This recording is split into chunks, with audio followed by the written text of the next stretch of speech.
సతి కళ్యాణ వరుడాయను సతికి తన తనువులో సగభాగము సగి అర్ధనారీశ్వరుడాయే నాద శివుడు వేద శివుడు నాట్య శివుడు. వామ్మో, ఇది నాటకంలా లేదు, భవిష్యత్తులో జరగబోయే సీన్లకి రిహార్సల్స్ లా ఉంది. కాకపోతే క్యారెక్టర్లు అటు ఇటు మారిపోయాయి అంతే.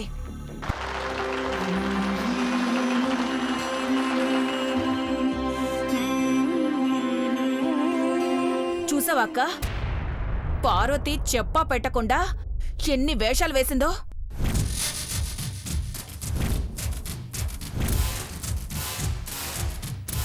పెదబాబు పక్కన నాట్యం నాటకం, అబ్బబ్బబ్బబ్బబ్బబ్బా ఎన్ని కథలు పడిందది. ఏరా, మీ అక్కని వేషం వేయమని నువ్వే చెప్పావా? ನಾನು చెప్పలే సినిమా గారు.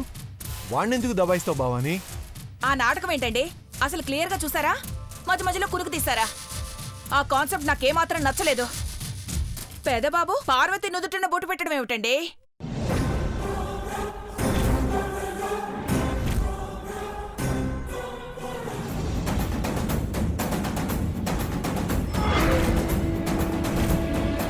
భవాని, నువ్వు పాత్రలను చూడాలే గాని పని మనిష మన మనిష అని చూడకూడదు. వెళ్దాం పద. నాటకం చాలా బాగుంది కదే. ఆ శివుడి వేషం ఎవరు వేశారో కానీ నిజంగా దేవుణ్ణి చూసినట్టే ఉంది. భక్తుల కోరిక మేరకు వేసిన నాటకం అది. శివరాత్రి రోజున ఆ దేవదేవుడి పాత్ర వేసిన పెదబాబు ధన్యుడు,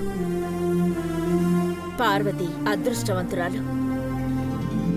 అంతేకాని నాటకం జీవితం కాదు, కాలేదు.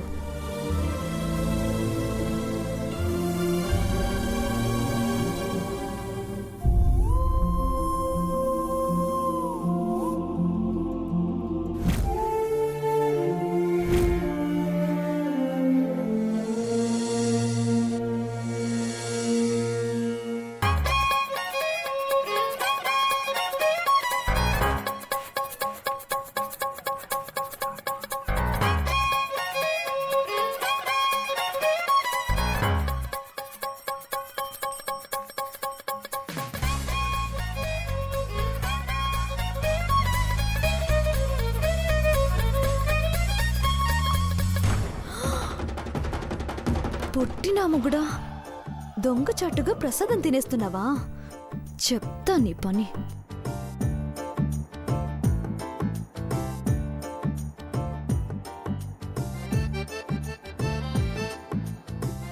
ఏంటిది? ఏంటంటే సమాధానం చెప్పవేంట్రా? నోట్లో ప్రసాదం అంటే ఎలా ఆన్సర్ చేస్తాను? ఆ మాత్రం కామన్ సెన్స్ లేదా? బుద్ధి లేనిది నీకు. ఉపవాసం అని చెప్పి మా అందరి కళ్ళు కప్పి నువ్వు మెక్కేస్తున్నావు కదరా. కడుపు కాలిపోతుంది మరి. పంతులు గారు, ఇంకో రౌండ్ అయింది. ప్రసాదాన్ని కొంచెంగా తింటేనే భక్తి, ఎక్కువగా తీసుకుంటే భుక్తి. భలే చెప్పారండి. నాకు పెట్టండి పంతులు గారు. అదేంటే నువ్వేదో గొప్పగా చెప్పేశా, నువ్వు మింగుతున్నాగా. రేయ్, గుళ్ళో తిట్టకూడదు గాని నేను తీసుకుంది నీకోసమే. ఆకలికి తట్టుకోలేవు కదా, తిను. దేవుడు ప్రసాదం కదా, కాదనకూడదు. కొంచెం తింటాను.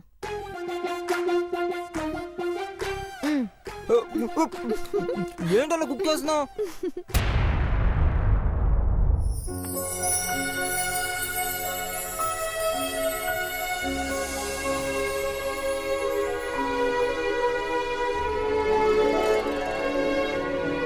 అమ్మా, పార్వతికి నీ కుంకుమ ప్రసాదాన్ని చేరవేస్తానో లేదో అని చాలా విచారించాను. కానీ మాతో నాటకం వేయించి నేను పార్వతి నుదుటిన కుంకుమ పెట్టేలా చేశావమ్మా. నీ ఆశీర్వాదంతో పార్వతిని నా దగ్గరికి చేర్చావు. శివ పార్వతుల్లా ఇద్దరం కలిసి నర్తించాం. అర్ధనారీశ్వరుడిలా ఇద్దరం కలిసి సగభాగాల్లా మారాలని కోరుతున్నాను. నీ దయ ఉంటే మా అమ్మ కూడా మా ప్రేమను ఒప్పుకుంటుంది.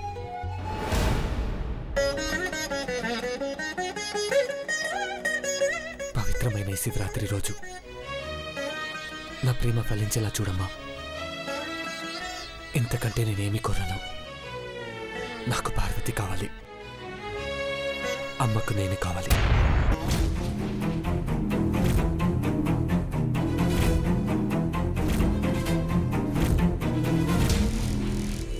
మేమిద్దరం మా కుటుంబానికి కావాలన్నట్టు వాళ్ళే అనేలా చూడమ్మా.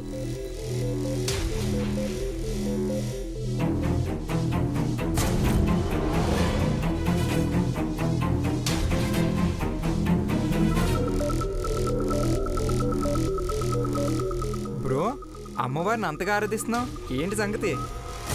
ఎప్పుడు చూడని సంతోషాన్ని నీ మొహంలో చూస్తున్నాం బావా. మాతో షేర్ చేసుకోవా? మీకు కాకపోతే ఇంకెవరికి చెప్తాను ఐశ్వర్య. పార్వతికి బొట్టు పెట్టాను కదా.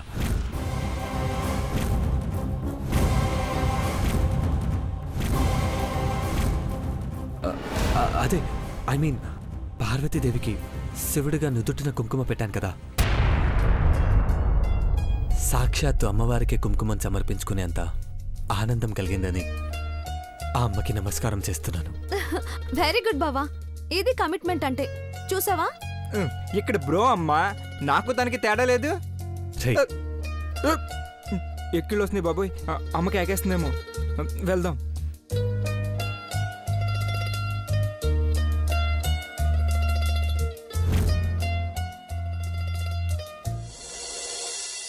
శివుడిగా దేవా, పార్వతీదేవిగా మేగోటి పార్వతి ఎలా ఉన్నారు?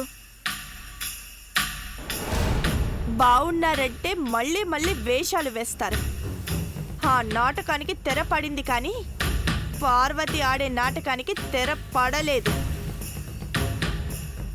శివుడు పార్వతీదేవి నుదుటిన బొట్టు పెట్టినప్పుడు ఒక్కది క్యారెక్టర్లో ఇన్వాల్వ్ అయిపోయి అంత బాగా నటించిందా, లేకపోతే దేవా తనకు కుంకుమ పెట్టాడని సంబరపడిపోయి ఆనంద బాష్పాలు కార్చేసిందా? దాని మొహం తలుచుకున్నప్పుడల్లా నా మొహంలో రక్తం ఇంకిపోతోంది. నాటకంలో దాని కోరికలు తీరినా నేను భరించలేను. ఇది చూడ్డానికా నన్ను రమ్మంది? అది అలా ఎంట్రీ ఇస్తుందని నాకు కూడా తెలీదు. పెదబాబు శివుడి వేషం వేసి తల మీద చంద్రుణ్ణి పెట్టుకున్నట్టు ఈ చంద్రమ్మని కూడా పెట్టుకుంటాడని పిలిపించాను. మరీ అంత రొమాంటిక్ సీన్ వస్తుందని ఎక్స్పెక్ట్ చేయలేదు.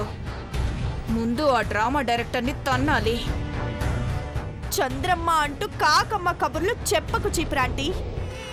క్లారిటీగా ముందు నాకు ఒక విషయం చెప్పు. నేను ఆ ఇంటి కోడలవ్వడానికి నువ్వు నాకు హెల్ప్ చేస్తావా లేదా? ప్రాణమైనా ఇచ్చేను.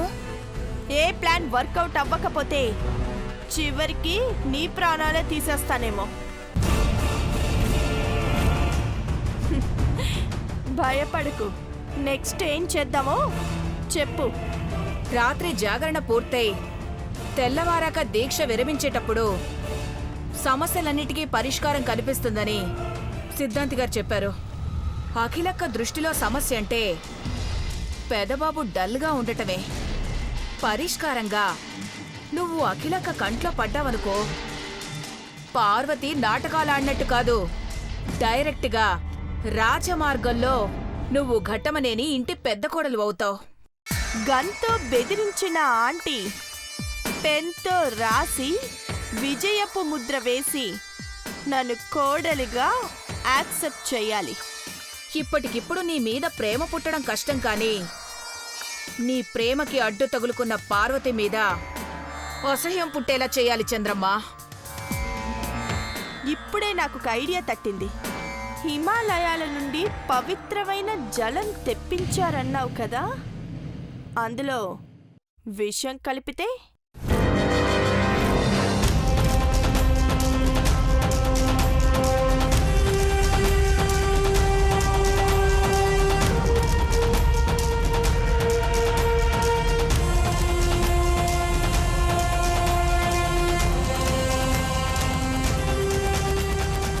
ఆ నీళ్లు తాగితే ఘట్టమనేని ఫ్యామిలీ మొత్తం చచ్చిపోతుంది కదా. ఇక్కడ ఒక ట్విస్ట్ ఉందాంటీ.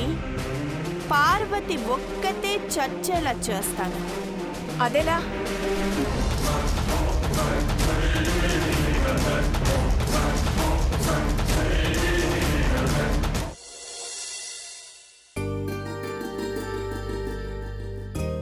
పార్వతీ పరమేశ్వర్ల పుత్రులైన గణపతి కుమారస్వామి అన్యోన్యంగా ఉండడం చూసి ఓర్వలేని కలహభోజనుడు అంటే గొడవలు పడితే తృప్తిగా కడుపు రుద్దుకునే మహాముని నారదుడు.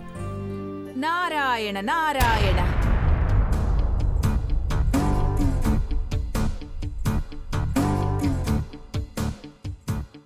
నారదుడి క్యారెక్టర్ భవానీకి కరెక్ట్ గా సూట్ అవుతుంది అనుకుంటా.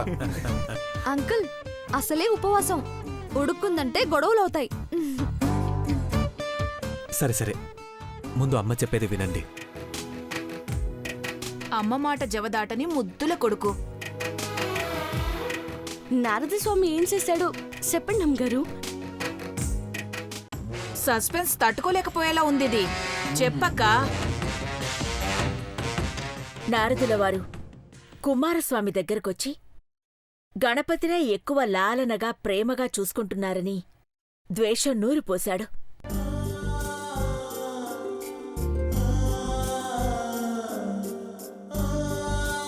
చిన్నవాడైన కుమారస్వామి మాత్సర్యానికి గురై, మాత్సర్యం అంటే ఏంటి మామ్?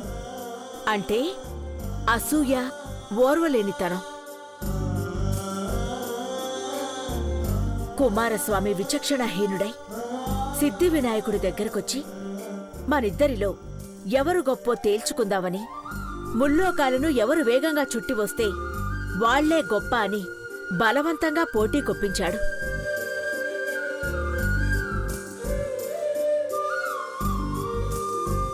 వెనకాల నారదుడున్నాడు కదా, ఇలాగే చిచ్చు పెట్టిస్తూ ఉంటాడు.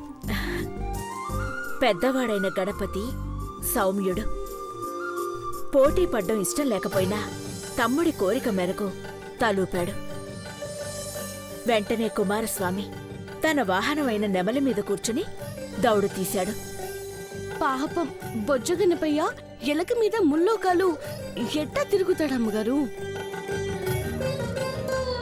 విద్యాధికుడైన గణపతి జ్ఞానంతో, భక్తితో, ప్రేమతో నమస్కరిస్తూ తల్లిదండ్రుల చుట్టూ 3 ప్రదక్షిణలు చేశాడు. ఈలోపు కుమారస్వామి ముల్లోకాలు చుట్టివచ్చినా విజయం వినాయకుణ్ణే వరించింది. అలా ఎలా అవుతుందక్కా?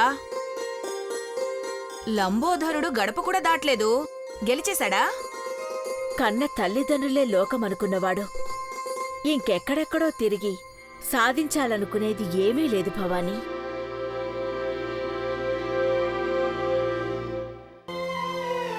సమస్తం శివపార్వతుల సన్నిధిలో ఉన్నప్పుడు వారి చుట్టూ తిరిగి ప్రదక్షిణలు చేస్తే ముల్లోకాలే కాదు 14 లోకాలు తిరిగినట్టే కదా.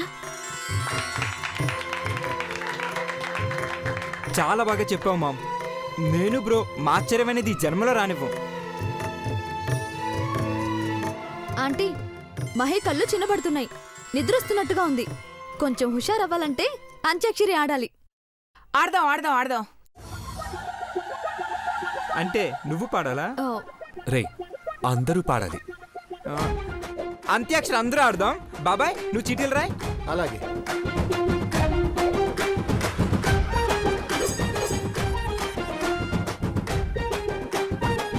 వదినకివ్వు. వదిన, మీ చేత్తో తీసి పేర్లు చదవండి.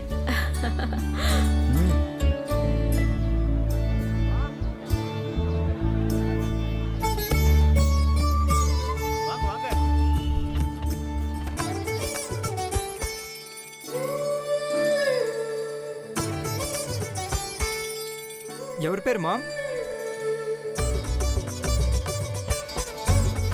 మొదటిగా ఆయన పాడతారు. ఆయన అంటే ఎవరాంటీ? అందులో జోకేముందే?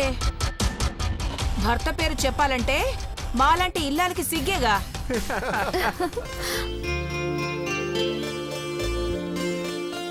ఆ తర్వాత ఐశ్వర్య, హేయ్.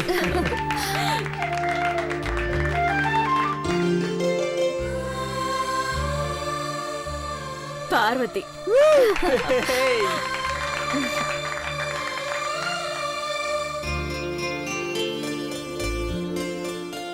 నేను.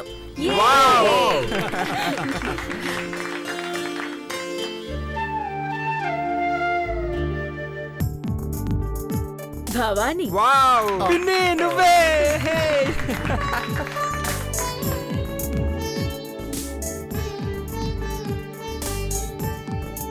గౌరీ హే బాబాయ్ హే. నేను బాగా పాడాలి బాబాయ్.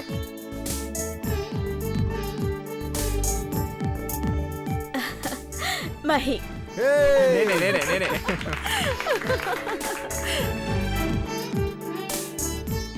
చివరిగా దేవా. హే బ్రో అయ్యో పెదబాబు వెనకబడిపోయాడు. పులే వెనకడుగు వేసినా పంజా విసురుతాడు. డాడ్ మీరు స్టార్ట్ చేయండి. డాడ్ మీరే స్టార్ట్ చేయాలి. కమాన్ బాబాయ్. Wait dad. పాడే ముందు అందరికి చెప్తున్నాను వినండి. ఎవరికి ఇష్టమైన వాళ్ళ కోసం వాళ్ళు పాట పాడాలి. సరేనా? Okay okay okay. ఏ దివిలో విరిసిన పారిజాతమో, ఏ కవిలో మెరిసిన ప్రేమ గీతమో, నా మదిలో నీవై నిలిపోయెనే. ఏ దివిలో విరిసిన పారిజాతము, ఏ కవిలో మెరిసిన ప్రేమ గీతము.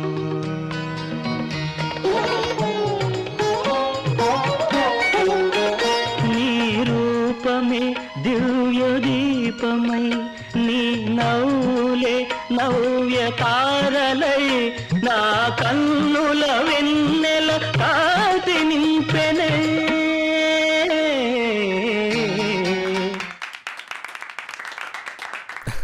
Super dad.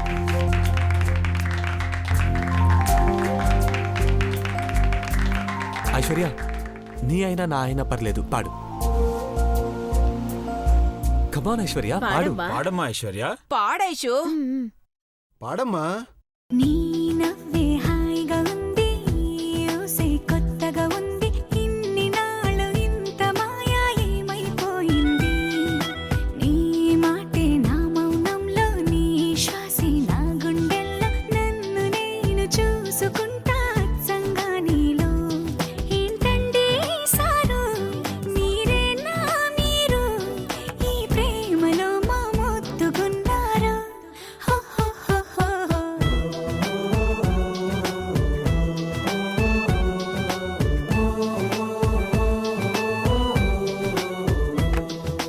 నీ నవ్వే హాయిగా ఉంది, ఊసే కొత్తగా ఉంది, ఇన్ని నాళ్ళు ఇంత మాయ ఏమైపోయింది.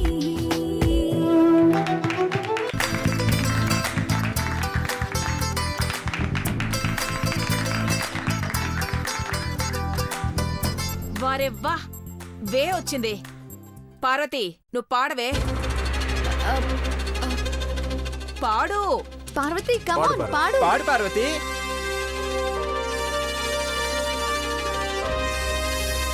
పాడవే. వేణు మాధవా,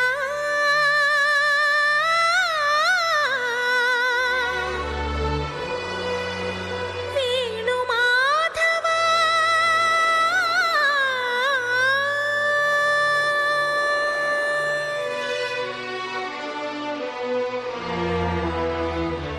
ఏ శ్వాసలో చేరితే గాలి గాంధర్వమవుతున్నదో, ఏ శ్వాసలో చేరితే గాలి గాంధర్వమవుతున్నదో, ఏ మోవిపై వాలితే మౌనమే మంత్రమవుతున్నదో, ఆ శ్వాసలో నీలీనమై, ఆ మోవిపై నే మౌనమై, నిన్ను చేరని మాధవా. ఏ శ్వాసలో చేరితే గాలి గాంధర్వమవుతున్నదో, ఏ మోవిపై వాలితే మౌనమే మంత్రమవుతున్నదో.